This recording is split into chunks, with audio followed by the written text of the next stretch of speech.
meus amigos, que Jesus, nosso Senhor, possa nos abençoar hoje e sempre. Queria agradecer pela oportunidade de estar aqui, dialogando sobre o pensamento da doutrina espírita, que é consolação e vida nos caminhos de luta pela redenção do coração na terra. Nós vamos falar hoje um pouco de algumas lições legadas por Leon Denis. O Espiritismo, ele teve em Leon Denis o poeta da imortalidade. Seus livros, com escritos profundos, sábios, é de uma ternura incomensurável. Ele escrevia tocando o coração. Ele é alguém que descobriu, ele teve o seu momento de descoberta da doutrina espírita num encantamento, caminhando pelas ruas de Torres. Ele nasceu em Torres no ano de 1846 e morreu em 1927.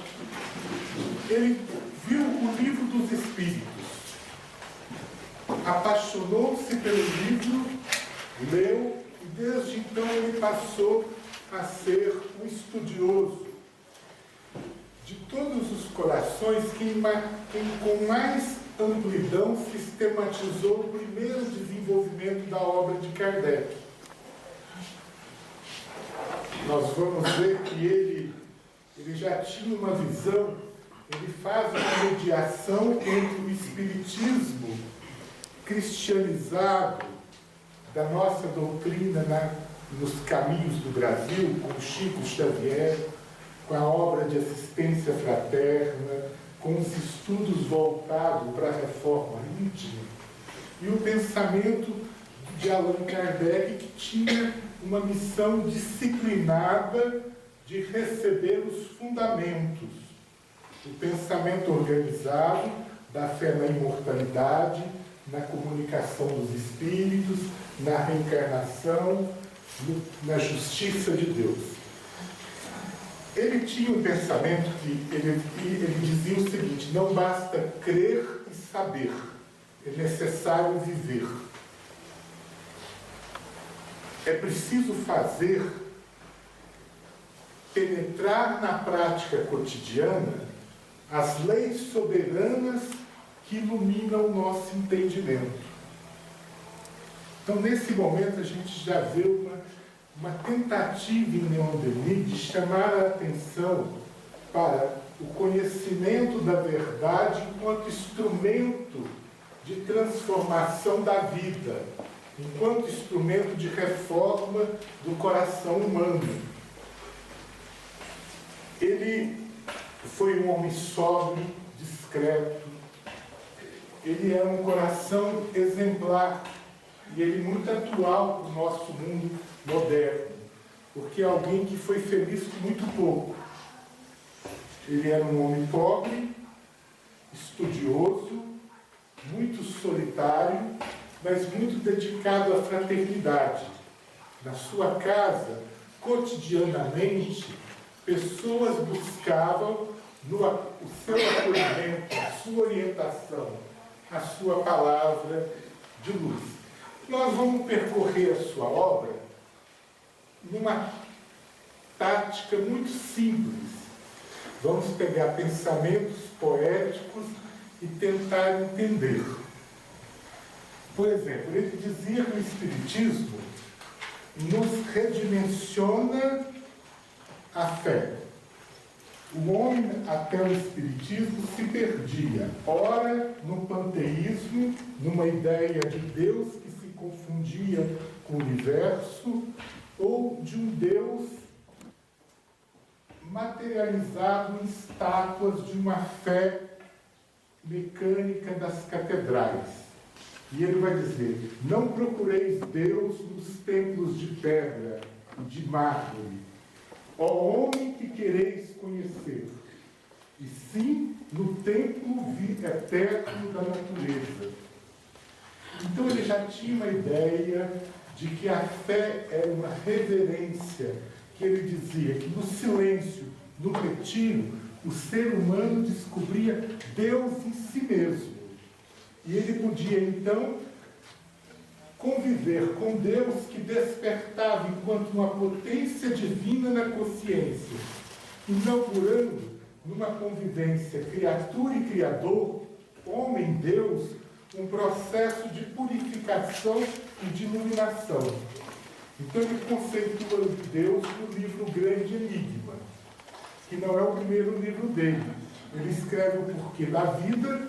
O segundo livro é Depois da Morte, o livro que foi responsável pela conversão ao Espiritismo do Eurípides Barçanufo.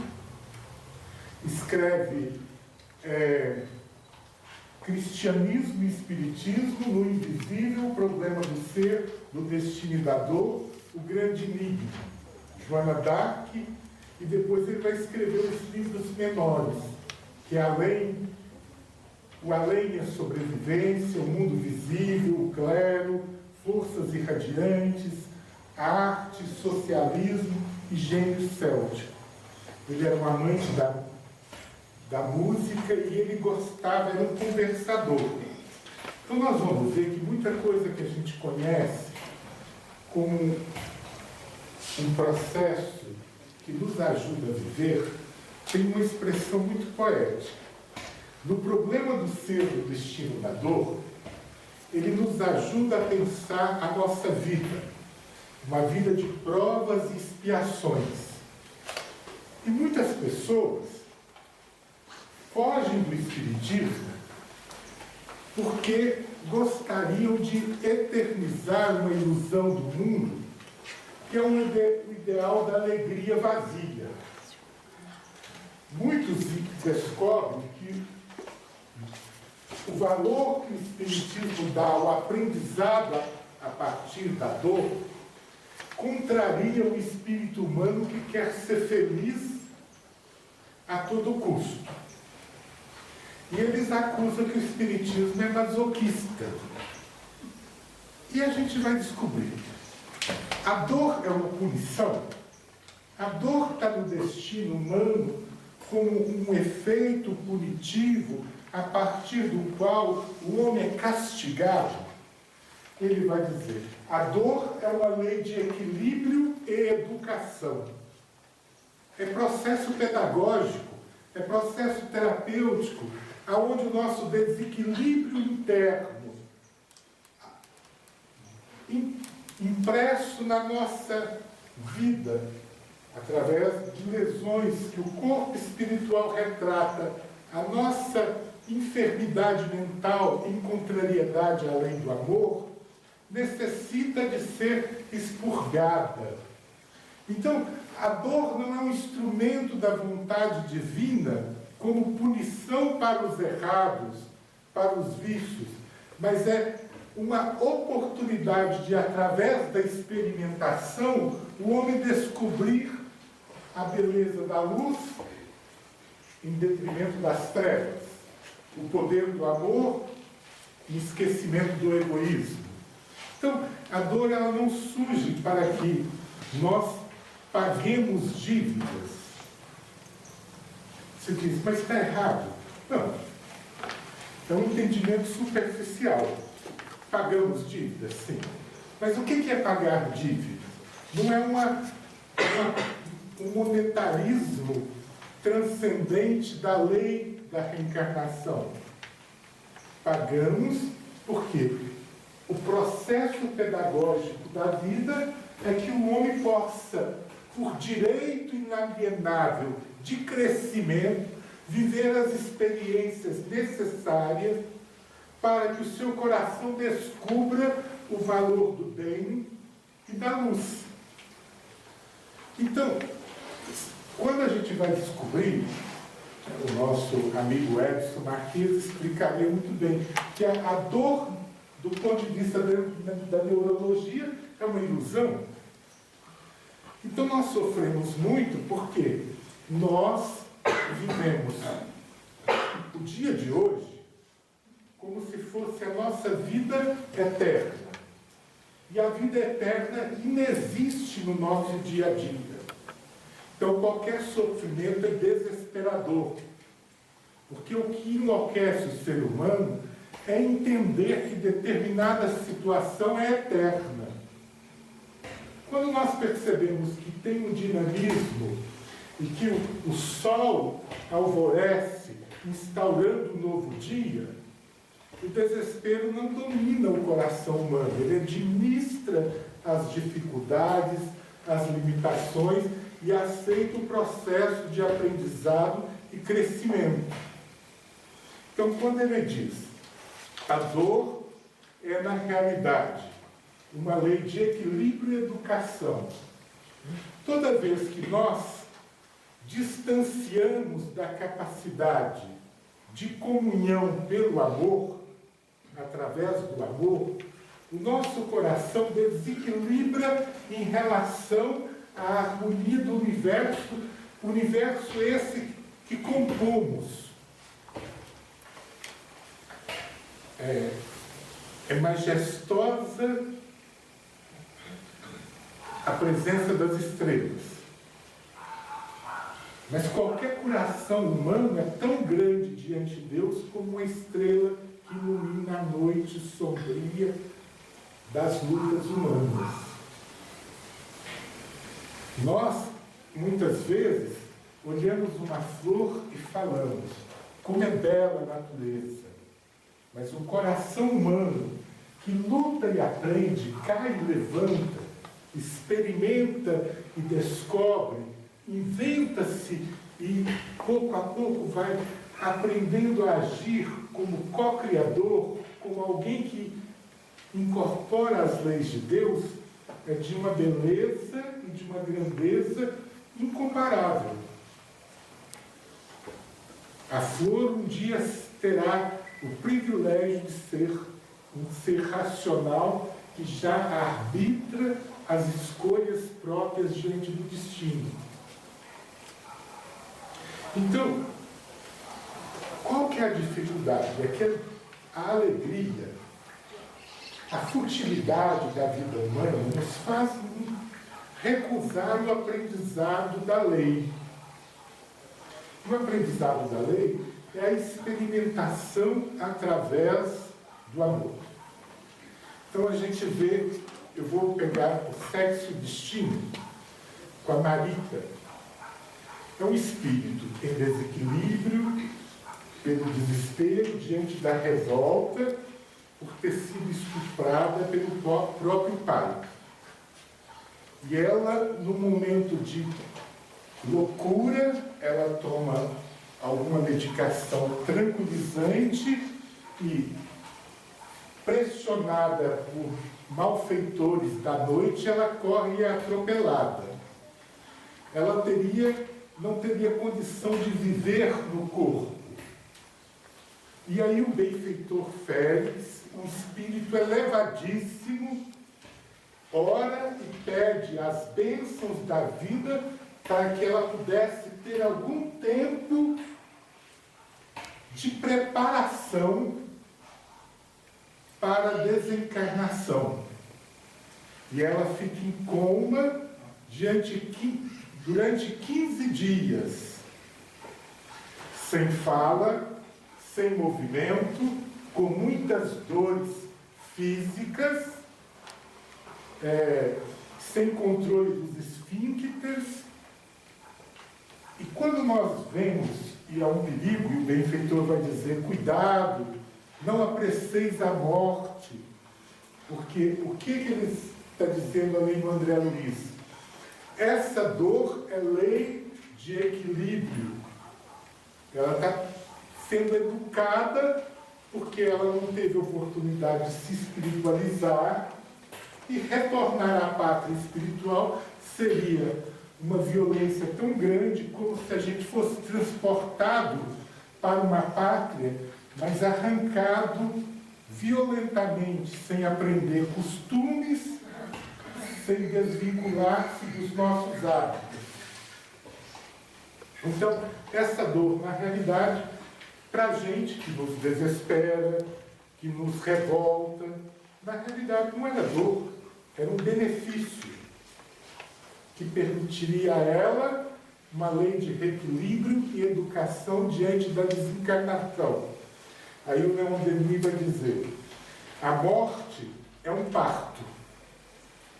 É o momento em que o corpo cansado volve à natureza para deixar a psique, sua prisioneira, livre na sua passagem para a vida eterna. Agora, se nós não temos hábito de viver na espiritualidade, a desencarnação brusca pode ser um choque com um parto traumático. Então, aquele momento de agonia e desespero é, na realidade, um treinamento. Então, ela não era um espírito de luz. Mas ela, antes de adormecer, eu volto no livro para a gente ver como a dor é equilíbrio e educação. Ela pode, então, acordar no plano espiritual, ver os benfeitores, tomar consciência de quanto é efêmero o desejo de vingança, o quanto o perdão é uma expressão da nossa humanidade, dos nossos erros que necessitam também o perdão alheio. Ela se agasalha nos braços do benfeitor amigo e aí sim se prepara para o trânsito para uma esfera de sossego, aprendizado e recomeço na vida espiritual. Por quê? Se o parto, todos os nossos dias, deveria ser uma gestação para a vida espiritual. O Leon Denis pensava muito semelhante ao Emmanuel, que diz que a gente precisa de espiritualidade, espiritualizar. Então, para abandonar as impressões do corpo físico e libertar o psiquismo para a espiritualidade, a gente precisa de treino. Então, a oração é um treino de desencarnação. O sono é um treino de desencarnação. Agora, quando o sono não permite a liberdade pelo apego ao corpo material, seja em função da servidão, as funções orgânicas, da alimentação, do sexo, da sensorialidade, a gente só aproveita como oportunidade de espiritualização a doença terminal.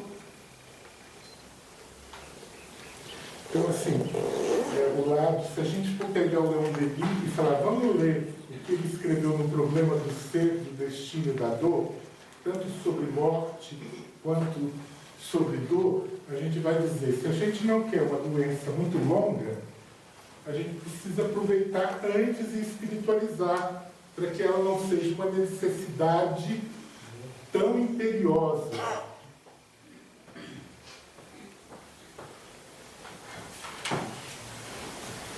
Então a dor é equilíbrio e educação para Leon Denis.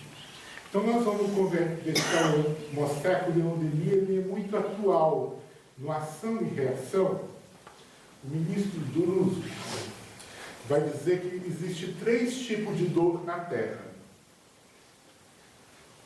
Uma dor evolução, que é a dor que surge de fora para dentro.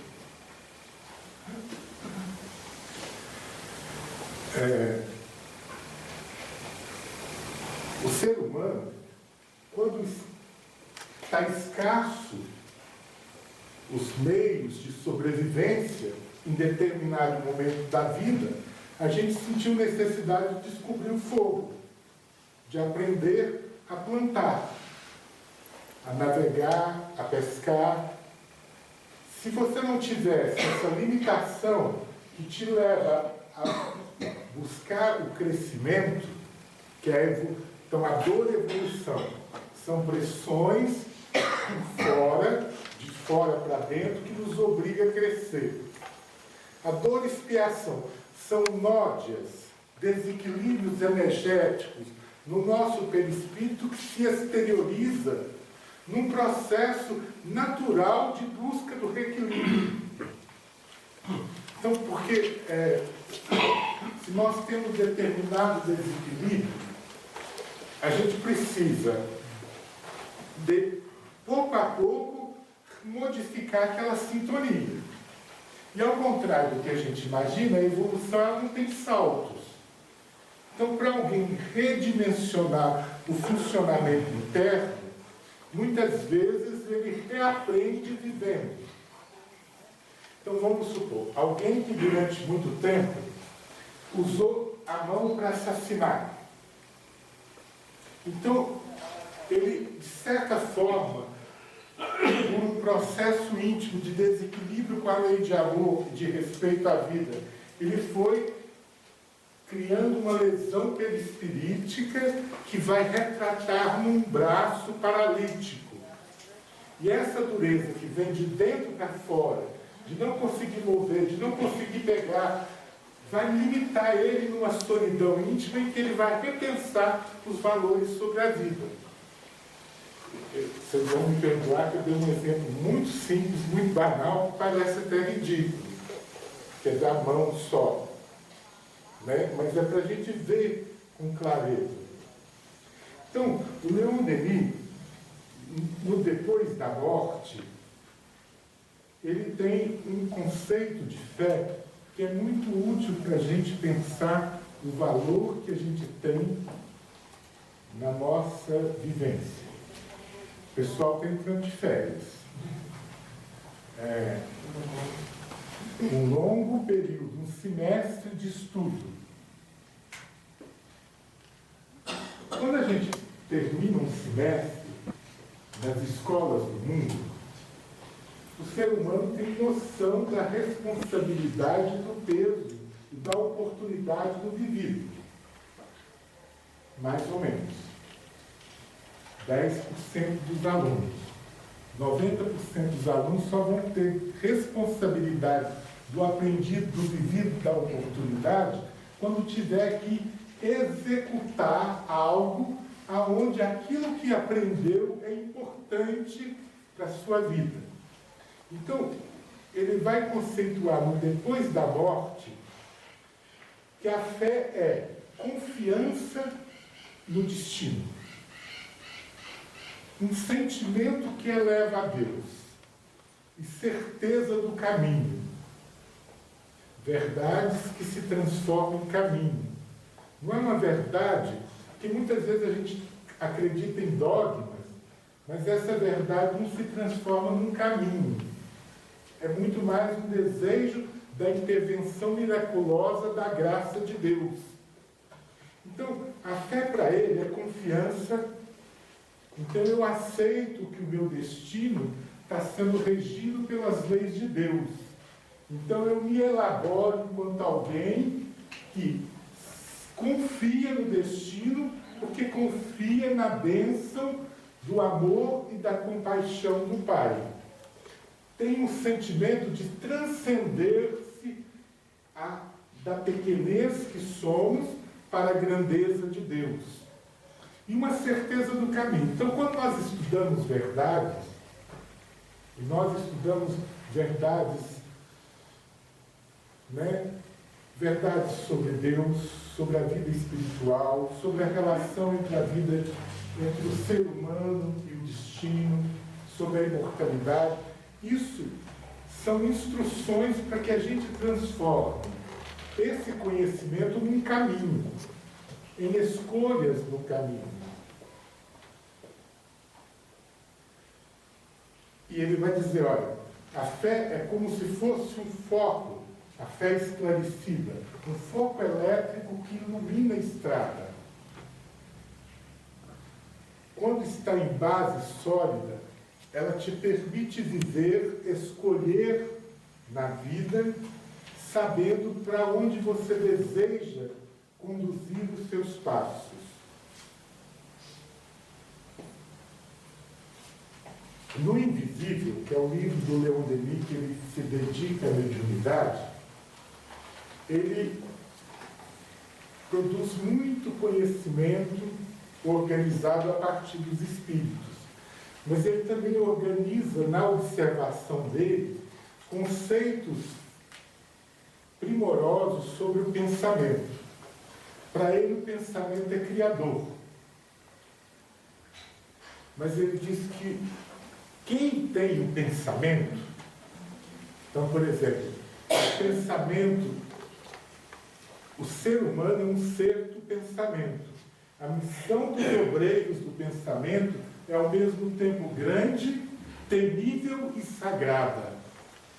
Podemos construir pelos nossos pensamentos a nossa descida ou a nossa ascensão, brumas ou claridades.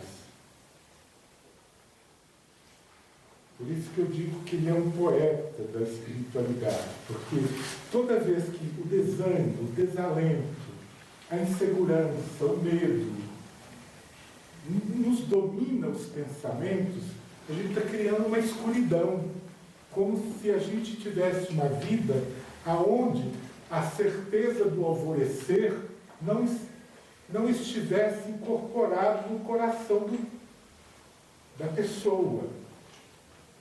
Quando nós temos esperança, confiança em Deus, consciência do nosso destino de espírito eterno, nós vivemos como se a vida fosse navegar sobre a claridade de faróis que nos mostra o horizonte e nos mostra o porto com seu ancoradouro.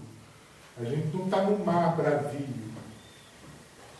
Porque imagina o que é estar no mar bravio com as brumas não nos permitindo ver a agitação do mar. Mas se a gente tem um mundo íntimo dominado por pensamentos de confiança, de otimismo, de amor, nós percebemos a vida. Eu gosto muito, é ruim porque assim, os exemplos que eu dou vêm da minha vida, do dia a dia. E eu vivo muito na clínica. Então, hoje eu atendi um casal, o casal ficou na consulta o tempo inteiro. Eles estão há 7 anos separados. E eu tive um momento que, envolvido pelos pensamentos de desespero dele, eu quis sair correndo. Depois eu falei, não, tem que pensar como eu posso ajudá-los. Aí fui percebendo, fui identificando e pouco a pouco eu fui vendo, eu vi que eu nunca tinha visto na vida um casal que se amava tanto. Aí eu falei isso para eles. Falei, eu acho melhor vocês repensar o que vocês querem da vida, porque amor não dá com penca na terra, é um mundo de provas e expiações, e vocês se amam muito. Só que ainda estão muito egoístas, muito ciúme. E aí eles, quando eu falei que eu ia medicar, mas que se eles pensassem em terminar a vida juntos, suportando um ao outro com amor, eles poderiam ser mais felizes, eles se sentiram autorizados a começar a namorar. Eu tive que terminar a consulta e falar, isso aqui é um lugar sério, não é para isso. Então, qual que era a dificuldade? Olha, eles não mudaram de um minuto para o outro. Mas você olhar o teu sentimento e o outro a partir do teu sentimento, no registro do amor fraterno, te leva a compreender, a sintonizar, a harmonizar. Se você olha a partir do egoísmo, que o egoísmo nos dá sempre o registro da falta, o outro, eu penso o outro a partir da falta que ele tem em relação a mim. Eu vou estar sempre sentindo que o outro é alguém que me perturba. E como eu amo, eu vou criar um inferno na relação. E quando as pessoas não amam, cada um segue seu caminho. Então, na realidade, os conflitos da convivência é a relação pensada a partir do egoísmo. Então, são pensamentos que o egoísmo vai criando todo um modo de viver. E o Leon Denis vai nos dizer, depois da morte, o amor é a celeste atração das almas e dos mundos, a potência divina que liga os universos, os governa e fecunda. O amor é o olhar de Deus. O amor é isso. O amor não é isso que a gente pensa a partir do egoísmo. O que o outro faz para a minha felicidade. Porque isso é uma visão servil do outro, é uma visão utilitarista. Então, quando que nós amamos? Nós amamos todos? Ainda não. Existe em nós um amor universal. Mas a gente ainda vincula pela simpatia e pela antipatia. E onde se dá a simpatia? No entre das conexões. Então, o que fazemos junto é que vai construir um mundo de brumas ou de claridades. Esse pensamento do Leon Denis tão poético, ele está no sem cooperação não existe amor. O amor é o hálito de Deus equilibrando o universo. Do Emmanuel, no prefácio do Paulo Estevão. Então, a mesma ideia de que o amor é a expressão de Deus. Deus é amor, como dizia o apóstolo João. Ele cria conexão, vínculo de amizade, de companheirismo, de solidariedade, de generosidade. Amor é doação. Receber é amor? Sim. Mas o egoísmo também vive no receber. Quem fica apenas no registro do receber tem um amor que a gente vai chamar na psiquiatria de amor narcísico. É um amor onde o amor ao outro não é maior do que o amor a si mesmo. Ele é escravo do amor a si mesmo. Então, aí a gente vai ver. Ele vai dizer, todo o produto do espírito reverte para seu autor. O perispírito é um foco de energia. Não é somente um receptáculo de força, é também um registro vivo. Então, a dor e o amor, dois polos do caminho do espírito humano, na realidade, são expressões espontâneas desse registro vivo. Toda vez que nós nos enclausuramos, negando a abrir o nosso coração para conectar-se com o fluxo universal da construção da vida, enquanto vida de todos, a gente se enclausura no egoísmo. E aí, essa desconstrução da presença de Deus em nós, momentânea, exterioriza-se numa dor, porque é uma limitação do perispírito que pede a experiência educativa e de reequilíbrio a partir da vida. E é uma vida onde a gente limitado precisa conhecer o peso da limitação.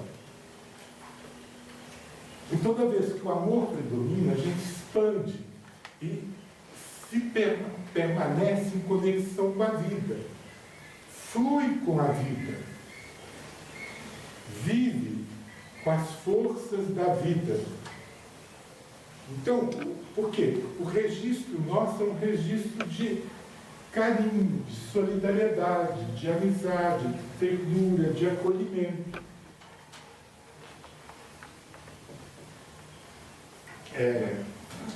Está lá no Leon Denis, a gente também vive de curiosidade.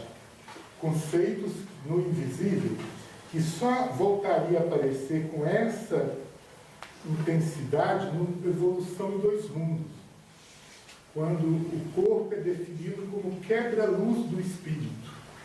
Ele diz, ele, sob a pressão da carne, se reduz o espírito, sob a pressão da carne, reduz a sua potência de luz, mas ele também reduz a sua potência de sombras. Porque muita gente diz, para que a gente renasce? Eu digo, porque sob a pressão da carne, a gente vivencia as experiências e aprende a se libertar do egoísmo para viver o amor pleno. E a gente, a partir da carne, a gente desconecta-se com os reflexos condicionados da nossa inferioridade. Todo mundo, assim, se nós agimos com egoísmo, orgulho, ciúme, apego aos bens materiais, criamos uma personalidade temporária. Então, quando as pessoas vão chamar a personalidade do homem renovado de eu crístico, é como se tivesse na consciência do homem já uma personalidade que é o nosso eu fluindo no amor e no perdão, na compaixão e na bondade, na generosidade, na solidariedade, na beleza que flui do amor universal. Mas como não tem como a gente sair do que somos para construir uma personalidade nova se a gente não atenuar a força do apego. Então, por exemplo, qualquer pessoa que tem o hábito de acolher, aconselhar, conversar, eu descobri muita gente falar assim, mas eu não posso fazer isso, é minha personalidade. A gente diz, silencie. Você não está lucrando nada de brigar. E a pessoa diz, não dou conta, não tem espírito de porco, de sapo, eu não sei levar desaforo para casa. Não, ela tem o hábito da irritabilidade, da cólera, da ira, da polêmica. Então é uma personalidade tão organizada e tão fortalecida em reflexos mecânicos que condicionam, que ela precisa de ter essa sombra atenuada, reduzida pelo choque da carne. Ou seja, o que a gente renasce? A gente renasce com a história do espírito imortal e podemos aprender a ser uma nova personalidade a partir da bênção da educação e da convivência, da história de vida. E assim nós vamos crescendo. Se a gente não tivesse essa oportunidade que ele já percebia, então, dizendo que, olha, o etéreo e o opaco são atenuados pelo choque da carne. E isso te permite o processo pedagógico da vida, do crescimento a partir das vidas sucessivas.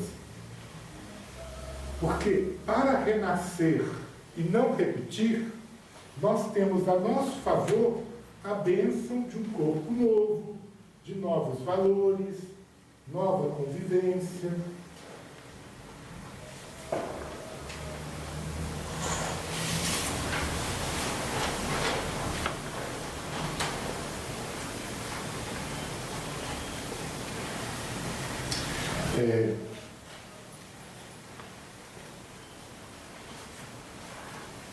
A prece, ela tem um duplo sentido. Ela é um processo espiritualizante através do qual a gente transcende o nosso dia a dia e pensa no universo, em Deus, o Criador. Saímos do aqui e agora e pensamos numa vida que tem um ontem, um hoje, mas um futuro, uma eternidade. E ele vai conseguir definir esses aspectos da prece, dizer, a prece fervente abre de par em par as portas da alma E por essas aberturas, os raios de força, as irradiações do foco eterno nos penetram e nos vivificam.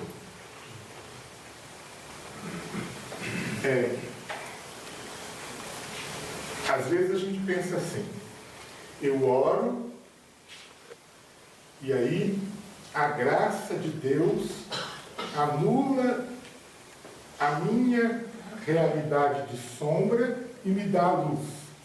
E ele está dizendo, não, é muito simples, a oração me coloca com conexões e abertura para receber para a minha análise íntima a influência dessas forças do amor e do bem que se irradia do foco eterno que é Deus.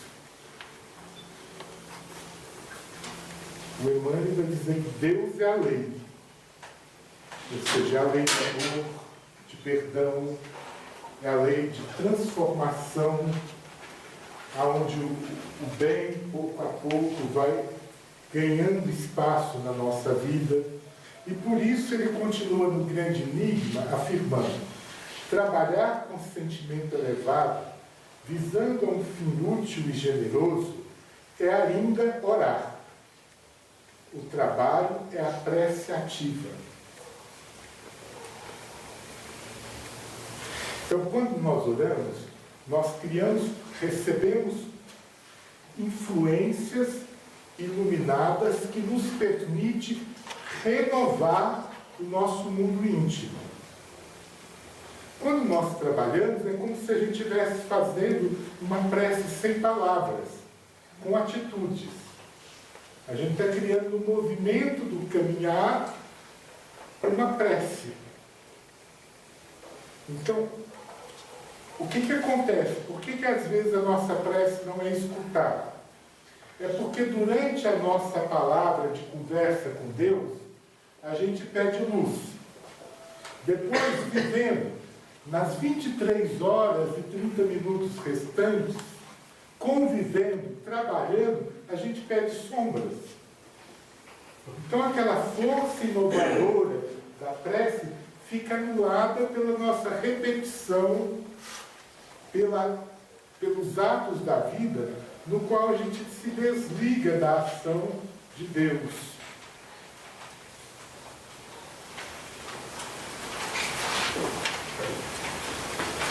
Então a gente queria trazer um pensamento que me parece uma compreensão que ele teve, o Leon Denis, da importância do Espiritismo na nossa vida e para que serve o Espiritismo. O Espiritismo oferece o seu raio de luz a todas as almas entenebrecidas pela tristeza e pelo desespero. Ele derrama o bálsamo consolador sobre todas as feridas. É uma escola que acolhe a tristeza e o desespero e permite que a gente cicatrize nossas feridas e renove o nosso destino, refaça a nossa vida. Aí a pessoa diz assim: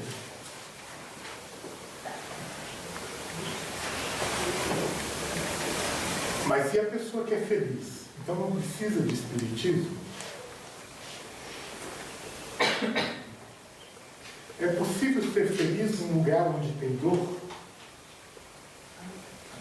Só se a pessoa for egoísta. E se ela for egoísta, o sofrimento dela já é o egoísmo. Então, quando a gente viu a dor, ele é equilíbrio e educação. E a gente viu que tem 3 tipos de dor. A gente falou da dor expiação, da dor evolução e tem a dor auxílio. Eu vou pegar um exemplo que eu acho indelicado, mas como eu acho que Chico Xavier um anjo, a gente não corre o risco de ser indelicado com anjo.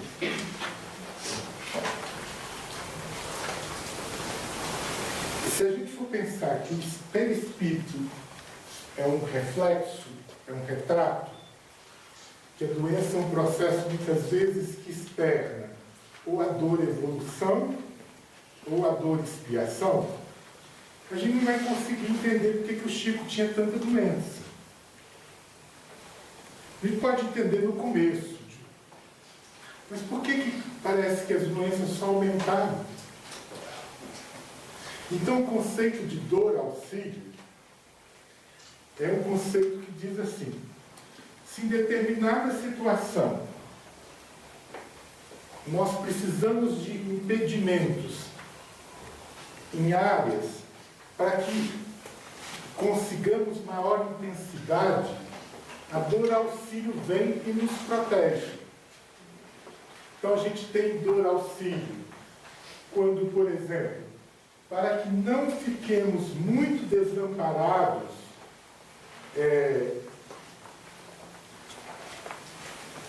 quantas e quantas vezes uma pessoa tem uma tuberculose, e quando a gente vai ver aquela tuberculose, permitiu com que aquela pessoa deixasse um suicídio indireto na bebida. Porque ao cuidar da tuberculose, ele teve que abandonar o vício. O bom de abandonar é na terça-feira. Mas se não for na terça-feira, na reunião, a vida também tem os seus modos. Né? As pessoas me perguntam: eu quero tratar de depressão, eu preciso largar de beber? Eu digo: não. Você precisa de largar de beber para tratar da bebida. Aí a pessoa começa o tratamento. Eu digo: vamos para a medicação. Eu digo: agora você vai ter que escolher ou a bênção do medicamento para você ficar mais equilibrado, ou a bebida. Porque o medicamento não vai fazer efeito com a bebida. Então, nesse momento, o que aconteceu? Compulsoriamente, a gente vê que aquela doença tem uma função de auxílio. E isso, nós estamos dando um exemplo simples, mas a gente tem muitos exemplos. Pessoas que poderiam correr o risco de grandes erros, ou como auxílio para determinados manutenção de foco. A dor surge auxiliando a uma determinada foco na caminhada. Então a gente vê que na realidade o Leon Denis, eu queria ver o horário.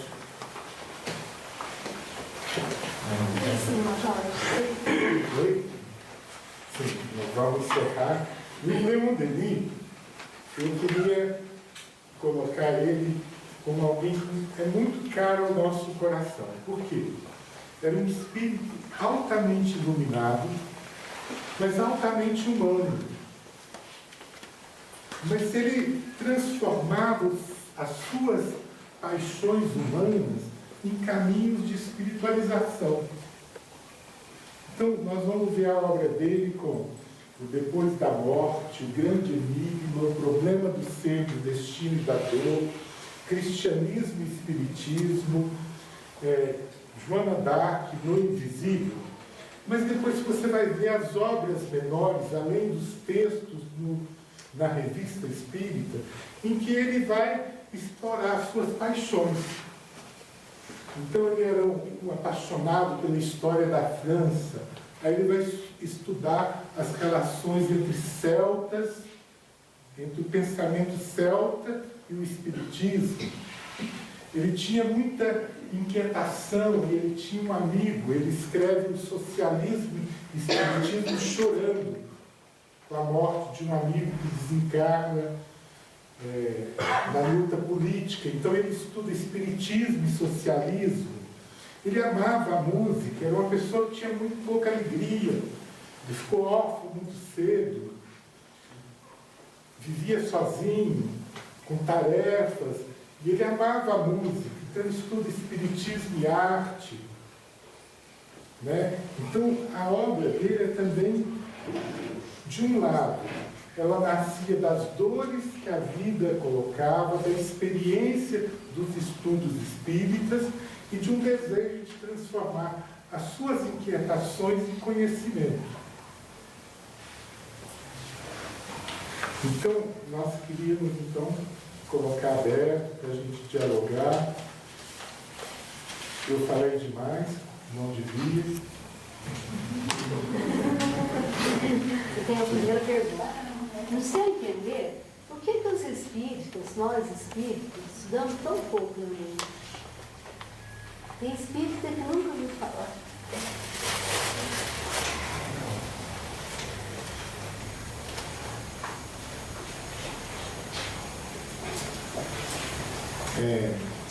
Quando eu era jovem,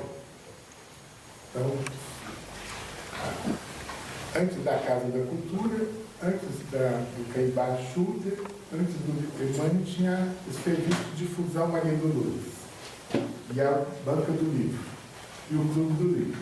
E tinha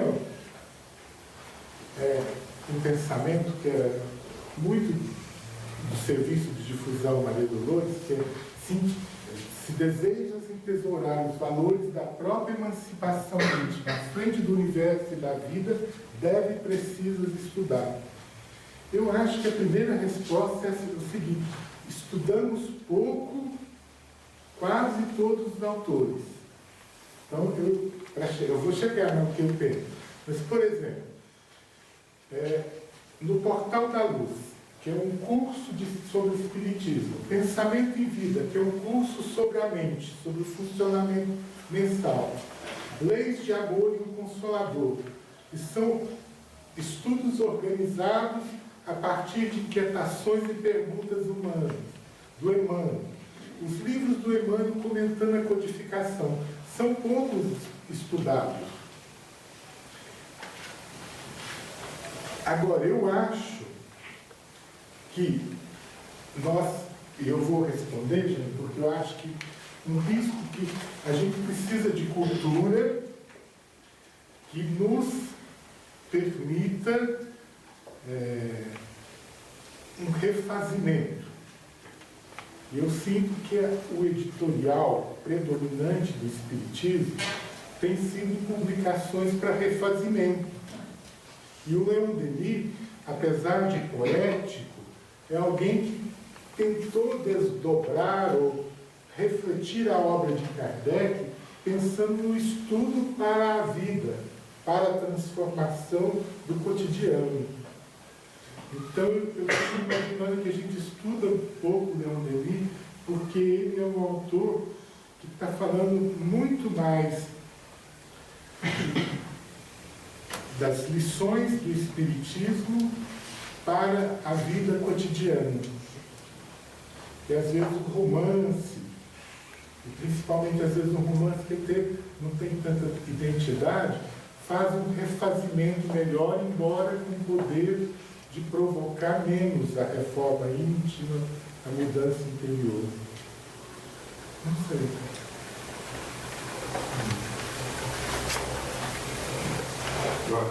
Sim. Você citou na sua fala, uma frase que eu acho que eu não sei, a dor do ponto de vista da neurologia é uma ilusão. Eu gostaria que você explicasse melhor. Eu vou dar um exemplo.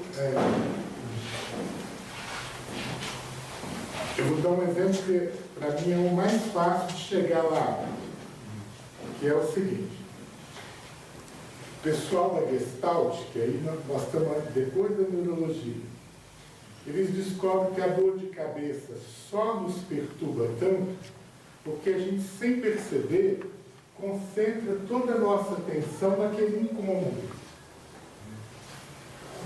E aí a gente vive aquilo como algo que é como se o nosso corpo inteiro estivesse doendo e como se estivesse doendo sempre. E aí ele diz que se a gente começa a tentar sentir o restante do corpo, a dor diminui de intensidade. Agora, essa expressão da neurologia é o seguinte: é que não existe uma dor que não seja uma interpretação subjetiva de um incômodo. a dor, ela não é o fato em si. Ela é, na realidade, como a minha mente interpreta aquela situação desagradável. E a minha mente interpreta de uma forma desesperadora e desestruturante pelo imediatismo, pela sensorialidade e pela falta de espiritualidade. Então, por exemplo, as mortes violentas, a maioria delas não representa grandes sofrimentos para o espírito imortal, como a gente imaginava. Porque, na realidade, o trauma leva o espírito a situar-se fora. Acidentes de carro, quantas vezes a gente conversa com a pessoa diz, o susto foi tão grande que eu não vi. Então, a dor não é que ela não existe, é que ela não é puramente neurológica. Ela é uma informação neurológica que a minha mente interpreta como desespero, como agonia, como um alarme desestruturante. Não sei se esclareceu, porque às vezes fica parecendo assim que ela não existe. Não, ela existe.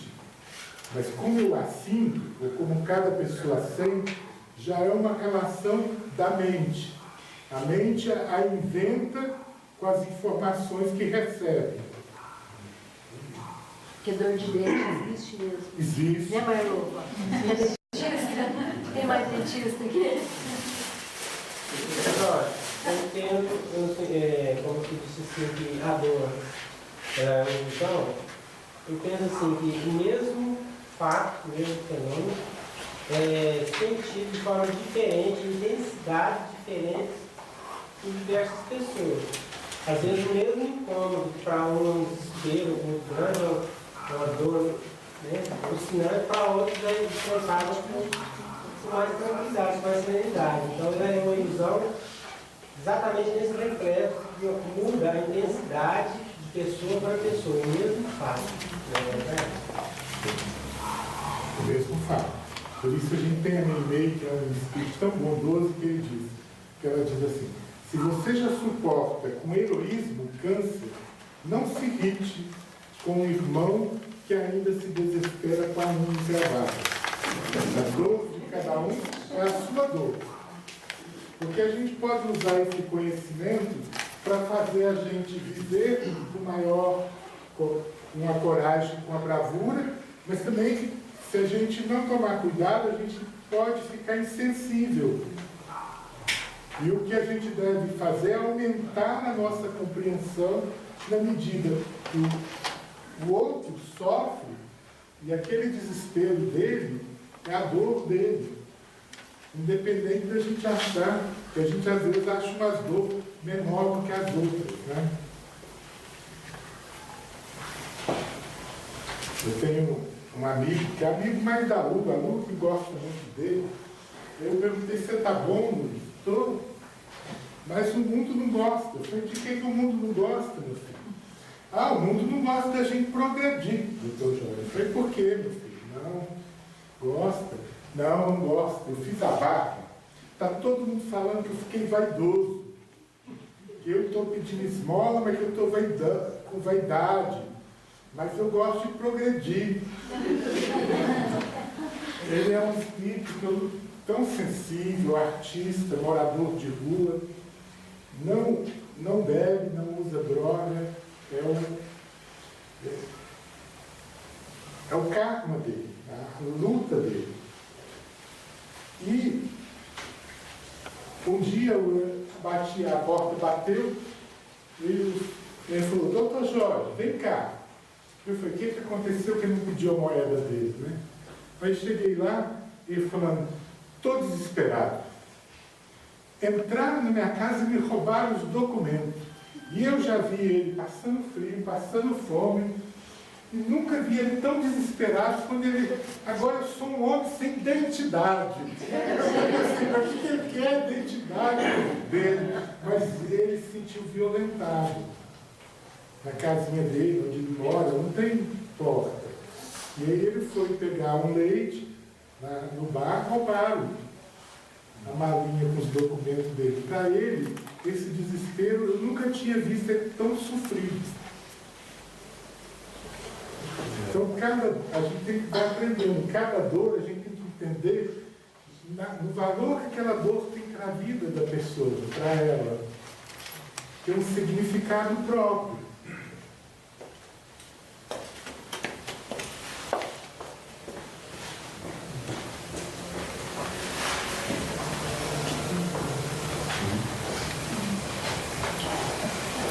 Quer perguntar mais? Eu ia fazer aquela pergunta, mas você respondeu assim, como a dor do outro, né? Que eu ia falar, se a dor não é cobrança, mas é o experimento. Então, se quem sente natura, né? Os sofrimentos cobrados, né?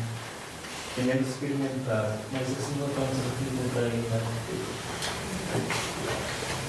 A gente...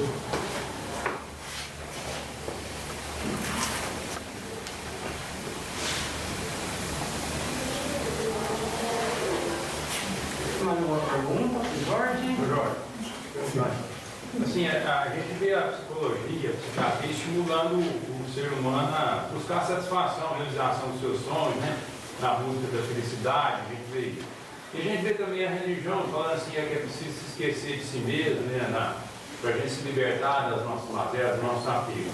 Então, como conciliar essas duas coisas? Como conciliar a busca da satisfação pessoal na realização dos nossos sonhos com esquecer-se de si mesmo proposto pelas religiões? Eu vou chegar na resposta do que eu penso. Mas das coisas que mais me chamou a atenção foi o Gandhi. Ele tinha tanto respeito pela mensagem de nosso Senhor Jesus Cristo, que certa vez ele disse que se queimasse todos os livros da terra, se sobrasse apenas o sermão da montanha, a humanidade não estaria nas trevas. E o sermão da montanha é o canto de alegria das lágrimas.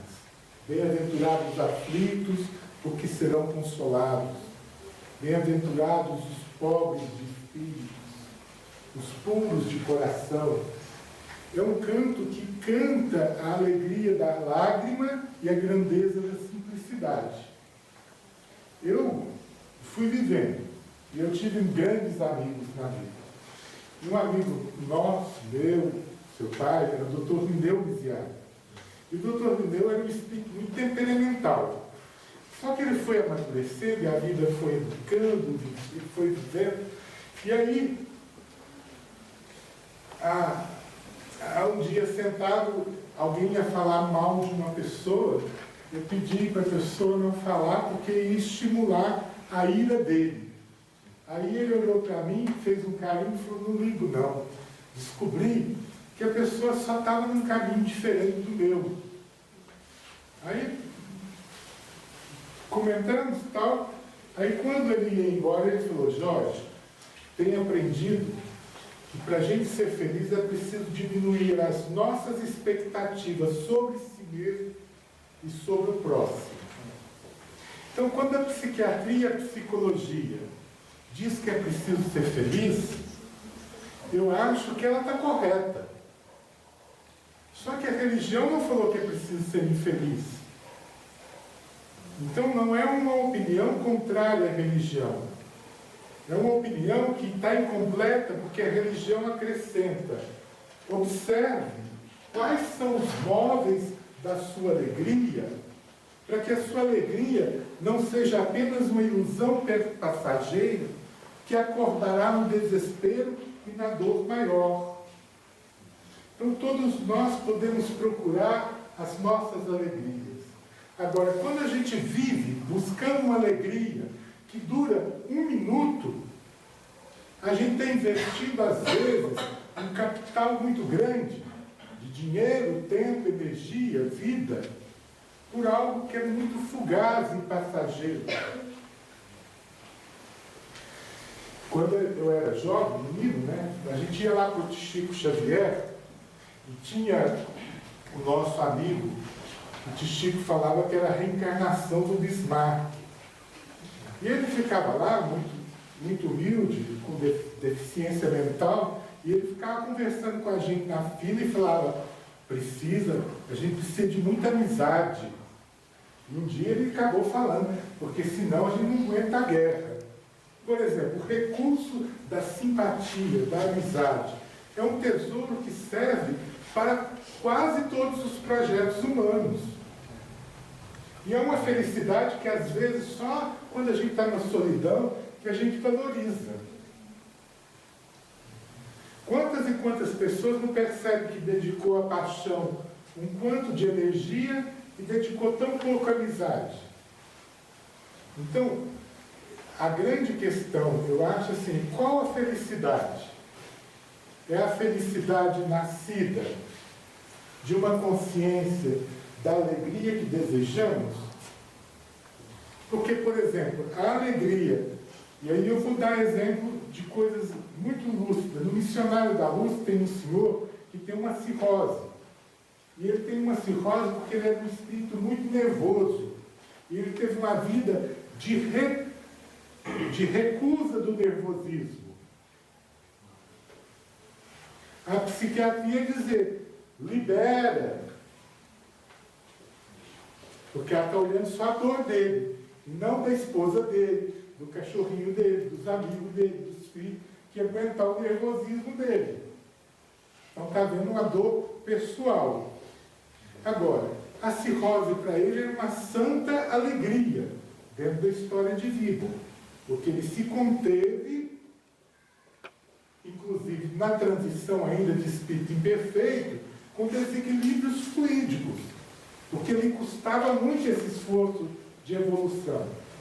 Então, eu acho que essa divisão entre psiquiatria, saúde mental e religião sobre a felicidade, ela é algo que é na casca, que no miolo está qual a alegria que eu busco,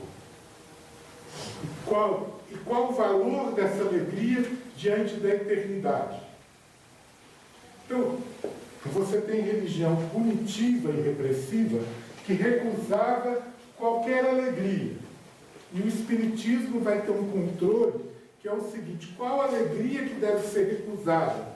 Aquela que machuca e fere o coração do próximo e aquela que me gera desequilíbrios ao longo do caminho. Não é mais um moralismo, mas também não é uma liberalidade da qual a nossa alegria pode surgir da lágrima do outro. Não sei se fez sentido ou se isso. Não, eu tenho entendido.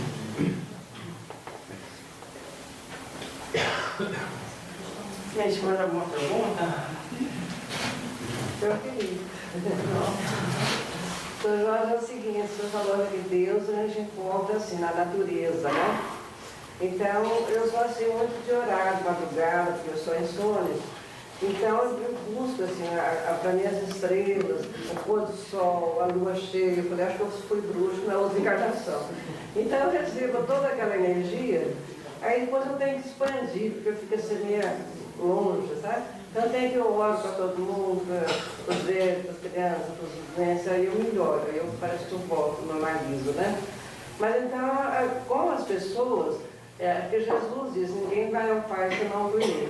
Então, com as pessoas eu até sou meio chata, sabe? Eu falei, gente, mas eu não posso ver Deus numa outra pessoa, eu não consigo, então eu estou achando que minha vida não está muito certa, né? Apesar de eu ser espírita, tudo, eu não consigo me entrosar, sabe? Parece que eu estou vivendo nas nuvens, assim, com Deus dentro de mim. Mas não sei onde que a gente busca, né? Tem que ser que nós não temos imagem, não temos dentro de Jesus, né? Mas eu sinto assim, só dentro de mim, sabe? Eu acho que é o egoísmo, assim, em relação eu e o pai, né? Você se muito direto. É um egoísmo da senhora e de todos os habitantes de nosso lar.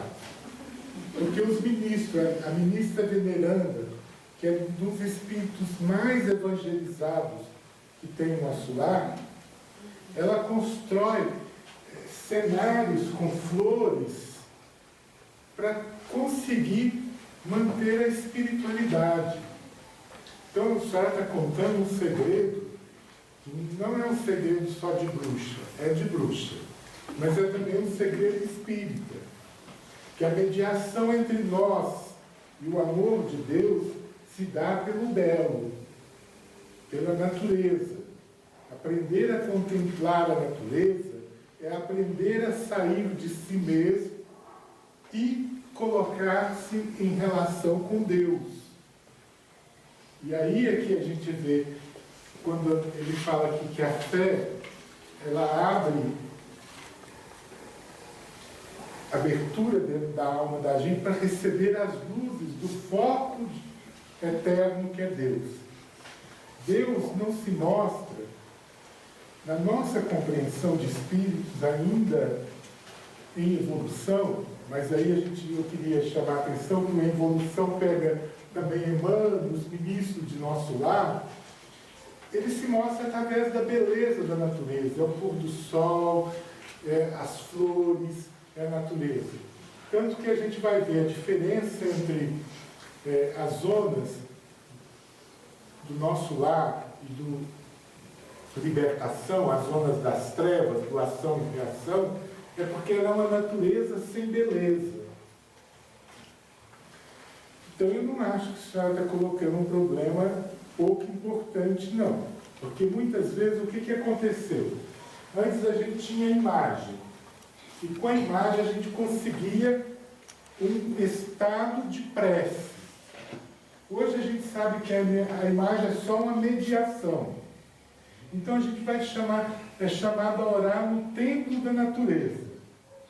Mas se a gente não cria conexões com aquilo que nos ajuda a entrar num estado superior de prece, de louvor ao Criador, a gente acaba ficando muito no imediatismo de quem ora, mas não sai, 10 centímetros da terra. Então, eu acho que a gente tinha que aprender com a senhora. Falar, não, vamos levantar, ver a natureza, pensar em Deus e conseguir, conectar-se. Porque a ministra veneranda de nosso lar, tirando o governador, é o único espírito que tinha visto Jesus no plano espiritual. E ela não conseguia orar sem as flores dela. Tanto que ela fez o cenáculo, cada lugar.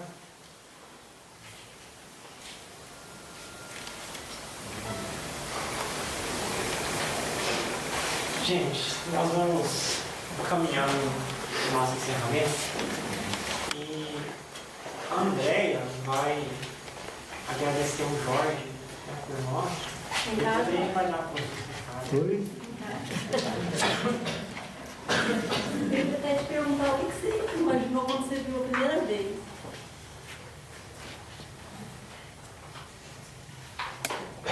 Muita luz, muita ternura. Esse Jesus veio pra cá, eu não sei porquê, viu, gente? Fizeram uma imagem dele na minha mão e falou, vai pintar uma casa do canto. Aí eu não sei porquê.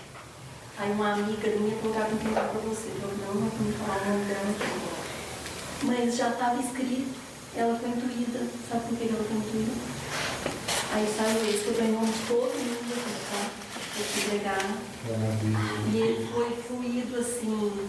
A gente não pinta um quadro uma vez, um olho uma vez, tem luz, ele foi feito uma vez. Ele foi fluindo assim, que eu não sei se eram os meus que estavam auxiliando, os seus que estavam te auxiliando. Ele ficou igual, e eu falei, gente, eu não sabia nem que tinha ficado igual. Hã? Tira a capa. Peraí que vai tirar. Aí quando eu estava pintando esse, aí me falaram, você vai pintar outro. Falei, pô. Aí quando eu cheguei com a tela para pintar outro, aí eu falei para a professora, esse é do Jorge, esse aqui, ó, é para outra pessoa. E foi, Deus que eu acabei, ela falou bem que você falou. Esse era para você, o outro ficou com o olhar azul, fundo azul, a roupa azul. Então tudo tem uma razão de ser, não sei porquê. Então isso aqui é em nome de todo mundo aqui, em todo mundo dessa casa. E a minha alegria é muito grande, eu acho que de todo mundo que te ama, Viu? Que Jesus te abençoe, te dá.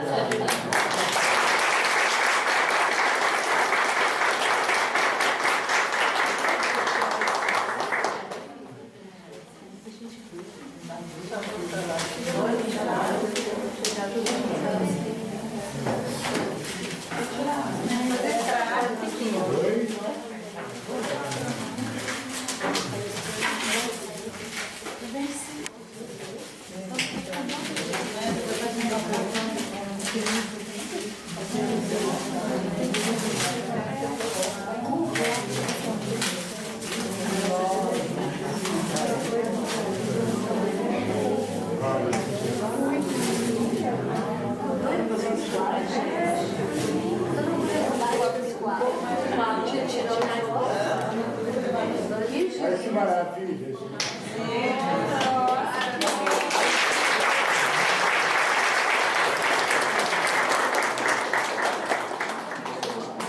Eu queria agradecer a vocês, a André, a todos vocês, e dizer que é uma grande alegria para mim.